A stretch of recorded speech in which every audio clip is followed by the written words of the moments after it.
हे welcome back guys. तो कैसे हैं आप लोग गाइस। आज के इस वीडियो में हम बात करने वाले हैं वर्चुअल रियलिटी के बारे में, जहां पे हम इस टॉपिक को तो कवर करेंगे, इसके साथ में हम इमर्सिव वर्चुअल रियलिटी के बारे में भी थोड़ी सी बात कर लेंगे। तो चलिए गाइस, आज के इस वीडियो को शुरू से शुरू करते हैं। तो यहाँ पे गाइस आप सभी को पता ही होगा कि ये जो वर्चुअल रियलिटी है उसको शॉर्ट फॉर्म में बोलते हैं वीआर। इसके अलावा पिछले 2 सालों से ये बहुत ही ज़्यादा अटेंशन ग्रैब कर रही है, जहाँ पे आप सभी ने इस वीआर का नाम बहुत ही ज़्यादा सुना होगा पिछले 2 सालों से। इसके अलावा जो बड़ी बड़ी कंपनीज है जैसे कि एप्पल, माइक्रोसॉफ्ट, जियो, ये सभी कंपनीज इस पर बहुत ही तेज़ी से काम कर रही है। और इसलिए मैं समझता हूँ कि ये जो वर्चुअल रियलिटी है इसके बारे में जानना हम सभी के लिए बहुत ही इंपॉर्टेंट हो जाता है। यहाँ पे गाइस मैं अगर आपको एक एग्जाम्पल दे पाऊँ जो कि रियल लाइफ बेस्ड एग्जाम्पल है, वो ये कि गाइस 2016 में साउथ कोरिया के अंदर में एक माँ जिसकी बेटी जा चुकी है, उस माँ को उस मरी हुई बेटी से वापस से मिलवाया जाता है। जबकि ये पॉसिबल नहीं है कि जो बेटी जो मर चुकी है वो वापस से धरती पर आए और अपनी माँ बाप से या फिर फैमिली मेम्बर से मिल सके। तो ऐसा ये पॉसिबल होता है वर्चुअल रियलिटी की मदद से। और यहाँ पे गाइस मैं आपको क्लियर कर देना चाहूँगा, ना ही सिर्फ वो अपनी बेटी से मिल पाती है, मतलब यहाँ तक कि वो आपस में इंटरेक्ट कर रही है, बातें कर रही है, एक दूसरे को छू पा रही है, गले लगा पा रही है, ये सब कुछ भी पॉसिबल हो जा रहा है। तो ये सब कुछ कर पाता है वर्चुअल रियलिटी, और इसका इसलिए नाम पड़ गया है वर्चुअल रियलिटी। मतलब एक वर्चुअलिटी जो कि झूठी दुनिया है उसको रियलिटी में कन्वर्ट कर देना इज कॉल्ड वर्चुअल रियलिटी। यहाँ पे गाइस मैं थोड़ी सी बातें क्लियर कर दूं वर्चुअल वर्ल्ड के बारे में। तो वर्चुअल वर्ल्ड सिर्फ एक एनिमेशन है, जिस एनिमेशन को क्रिएट किया जाता है कंप्यूटर की हेल्प से, ठीक ऐसे ही जैसे कि हम कार्टून्स में देखते हैं एनिमेशंस। तो यहाँ पे गाइस एनिमेशन कहने का मतलब क्या कि जो ग्राफिक्स होंगे, यानी कि सूरज होंगे या फिर चांद होंगे, दिन होगा या रात होगा, वो जो ग्राफिक्स होगी वो आपको एकदम रियल टाइप की लगेगी। इसके अलावा जो सिमुलेशंस होते हैं, यानी कि इंसानों का चलना या फिर बच्चों का खेलना या फिर गाड़ियों का चलना, ये जो सिमुलेशंस होंगे ये भी बहुत हद तक आपको रियल लगेगी।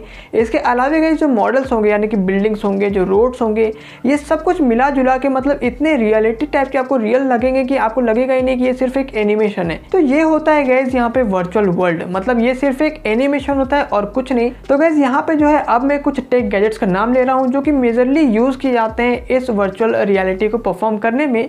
यहाँ पे सारे इक्विपमेंट्स का, सारे गैजेट्स का मैं नाम नहीं ले रहा हूँ क्योंकि वो बहुत ही सारे होते हैं। तो वो कुछ इक्विपमेंट्स और गैजेट्स कुछ यूँ है। यहाँ पे सबसे पहले आती है हेड माउंटेड डिस्प्ले। जब भी वर्चुअल रियलिटी की बात आती है तो सबसे पहले हमें यही वाली चीज़ें दिखाई देती है, यही फोटो यही हमें दिखाई देती है। तो ये एक ऐसी इक्विपमेंट है जिसको पहन करके हम चीज़ों को देख सकते हैं जो भी हमें कंप्यूटर्स दिखाना चाहती है। इसके बाद यहाँ पे आती है इलेक्ट्रॉनिक ग्लव्स। अब ये जो ग्लव्स है उसको हाथों में हमें पहन लेना होता है, और ये जो ग्लव्स हमें मदद करती है चीज़ों के साथ में इंटरेक्ट करने में, उनको टच करके फील करने में, वो चाहे लिविंग थिंग हो चाहे नॉन लिविंग थिंग हो, कोई भी ऑब्जेक्ट्स हो सकती हैं। इसके अलावा यहाँ पे आती है मैकेनिकल आर्माच्योर्स, जो कि आपके बॉडी के अलग अलग हिस्से पे लगी होती है, खास करके उन हिस्सों में जो कि बहुत ज़्यादा सेंसिटिव होती है। और यहाँ पे इनको लगाने का मकसद ये होता है कि आप उस दुनिया में, उस वर्चुअल वर्ल्ड में इस तरह से खो जाइए कि आपको पता ही ना चले कि रियल क्या है और वर्चुअल क्या है। तो ये कुछ इक्विपमेंट्स इस तरीके से काम करते हैं। तो गाइस अब हम आगे बढ़ते हैं और बात करते हैं वर्चुअल रियलिटी के उस पार्ट के बारे में जो कि सबसे ज़्यादा मुश्किल होता है, और वो है रियल टाइम इंटरेक्शन और real time application between the human beings. मतलब हम जो ह्यूमन बींग्स हैं वो तो रियल लाइफ के होते हैं, ऐसे में जो वर्ल्ड वहाँ पे बनी हुई है, वो जो वर्चुअल वर्ल्ड है, वो तो कंप्यूटर्स की मदद से बनाई जाती है। अब इन दोनों के बीच में जो इंटरेक्शन होना है, ये काम सबसे ज़्यादा मुश्किल होता है एक वर्चुअल रियलिटी वाले परफॉर्मेंस में। अब एक्चुअली में होगा क्या, एक एग्जांपल समझते हैं कि मान लो कि एक बंदा है, वो बात करना चाहता है किसी और से उस वर्चुअल दुनिया में।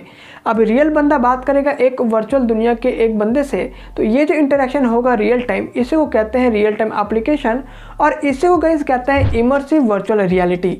अब अगर मैं आपको एक लैंग्वेज में बताऊं कि इमर्सिव वर्चुअल रियलिटी होती क्या है, तो ये एक ऐसा तरीका है जहां पे आपको जो है आपकी बाहरी दुनिया, जो भी आपकी वास्तविक दुनिया है, असलियत है, उससे आपको कट कर दिया जाता है और उस वर्चुअल दुनिया में आप इतना इमर्स हो जाते हो। इमर्स मतलब होता है खो जाना। उस वर्चुअल दुनिया में इतना खो जाते हो कि आपको लगता है कि वही सच है। तो यही मतलब होता है इमर्सिव वर्चुअल रियलिटी की। तो गाइस ये सारी चीज़ें हैं वर्चुअल रियलिटी के बारे में और इमर्सिव वर्चुअल रियलिटी के बारे में। आई होप कि ये सारी चीज़ें आप समझ गए होंगे और आपको क्लियर हो गया होगा। तो गाइस बस आज के वीडियो में इतना ही। अगर आपको ये वीडियो अच्छा लगा तो प्लीज़ लाइक कर दीजिएगा, साथ में चैनल को सब्सक्राइब कर लीजिएगा। और गाइस आप सभी के साथ में मिलते हैं नेक्स्ट वीडियो में।